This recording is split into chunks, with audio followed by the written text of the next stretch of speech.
Hello everyone. So today in this design viewer system, this is what you are going to work on.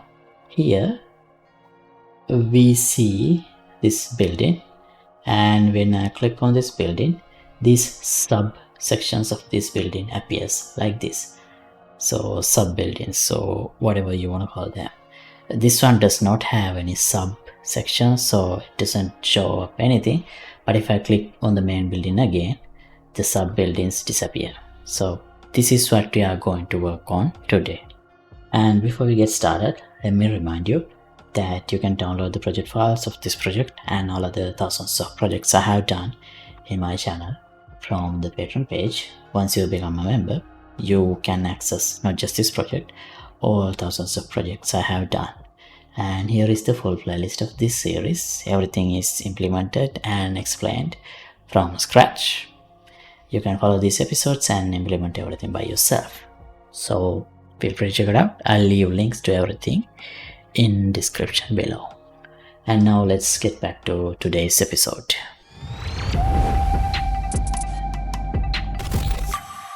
Alright, so this is what we have at the moment. Here we can see these icons in the map, but they're not, nothing happens if I click on them. So what I want to do is here, instead of this building A1 and A2, I need to show one bigger icon that says building A, and then when I click on that, these two should appear. Alright, so to do that, here first let's introduce some new variables to handle this. Under struct, so I have this map icon data, and here I'll add a new variable, show on map. So it's a boolean. By default it should be false. Only if this is true, it should show up in the map. Now here for this A1 and A2, let here map, it's not appearing yet. That's because I need to compile this. Okay, now see, A1 shown map is false, A2 shown map is also false. So for the building 2, I'll make sure that is true, so it should appear. So only building B should appear now in the map. Oh, not really. We didn't do the, we only added the variable. We didn't really use it anywhere. So let's go to the map, WBP map. Here, update map, add icon, this one. Now here we get this map icon data. From this, we can break. We need some more space here. And check if this shown map is true. If that is true, only then icon should appear. Now see, this one appears, this A1 and A2 is not appearing. So now here I'll add a new icon. Actually, let me duplicate this building A1, put it into the center, and I'll rename it as building A. So this is going to be our major icon. Rename, label also I'll change to A, and size 60 by 60, and it should show in the map. That's it. Now building A is here, building B is here. These are buttons, but nothing happens when I click on it. Now the next step is, when I click on these buttons, I need to show this one and this one. So to handle that, here let's introduce another variable. Let's call it sub actors. This could be building or anything basically. I'll set the type to actor and make it an array. So now I'm going to use this to store a reference to other buildings, other sub buildings that belongs to this main building. So here for this one,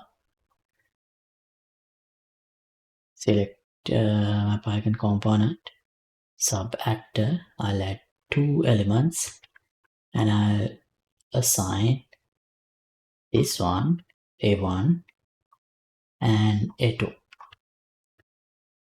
Right now, if I go to the map icon here, see, this is already a variable.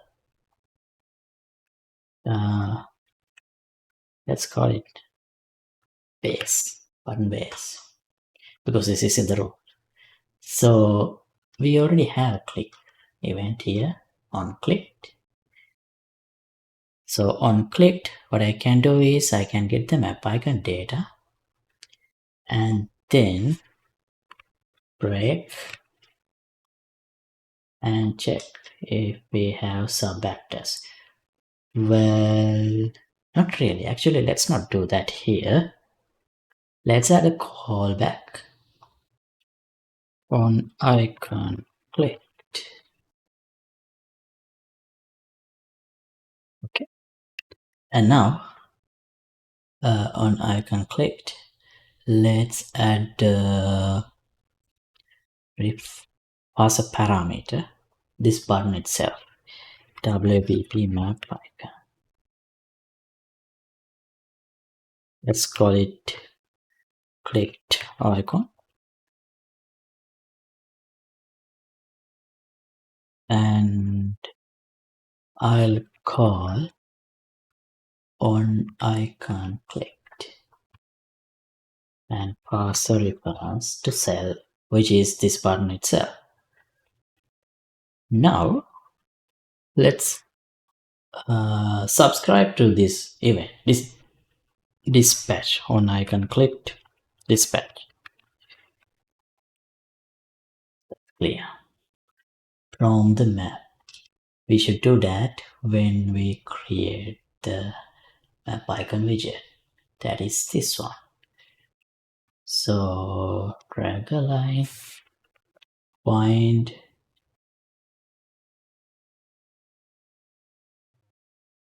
to onClick dispatch, bind event to onClick dispatch.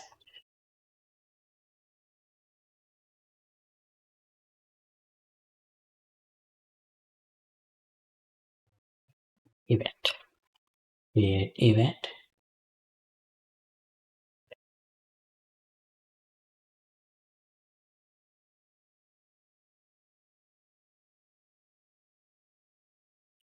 It doesn't look right. That. Do I need to compile this? Yeah. Okay, now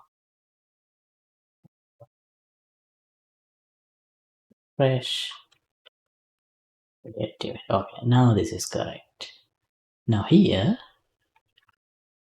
we can create a matching function. Let's rename this on icon selected, and here we get the clicked icon. Now from the clicked icon, let me promote this as a variable. Selected icon. From this we can get map icon data, and here we can access these sub actors. Hide everything, enable only this, and here we can run a for each loop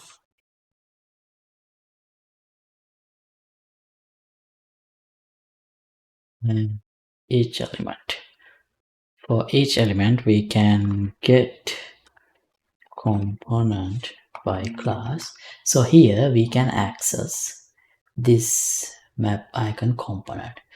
If any of these actors do have that, now we can check if this is valid. If it is valid,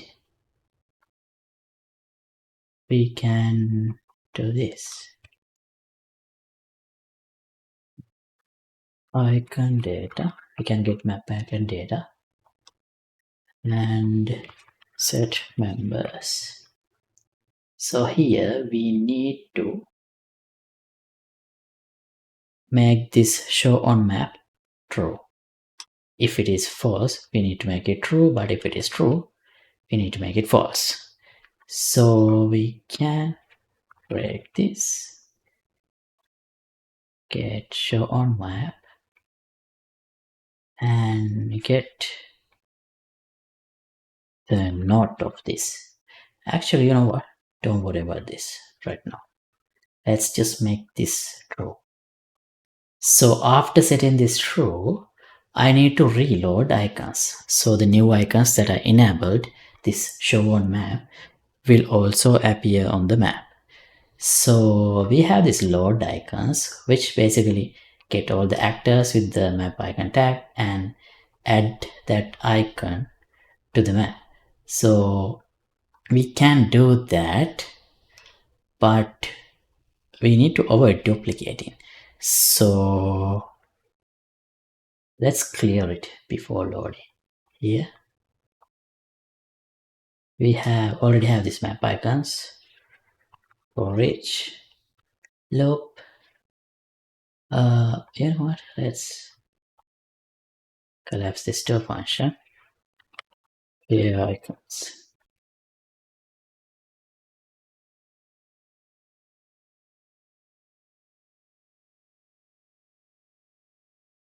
So here,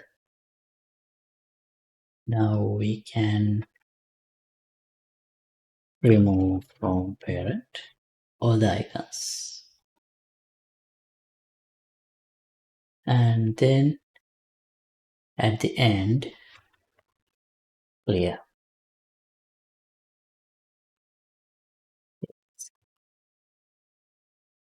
Okay. Now, one icon selected, we can call load icons. So our map will be refreshed. Okay, let's see.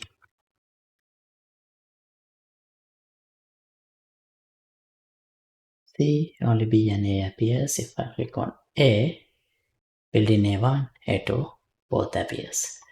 Nice. So if I click here again, nothing happens. Okay. Yeah, actually nothing's supposed to happen. So now that we can do what I was going to do, which is here, if I get break and get show on map, if this is already true, let's make it false.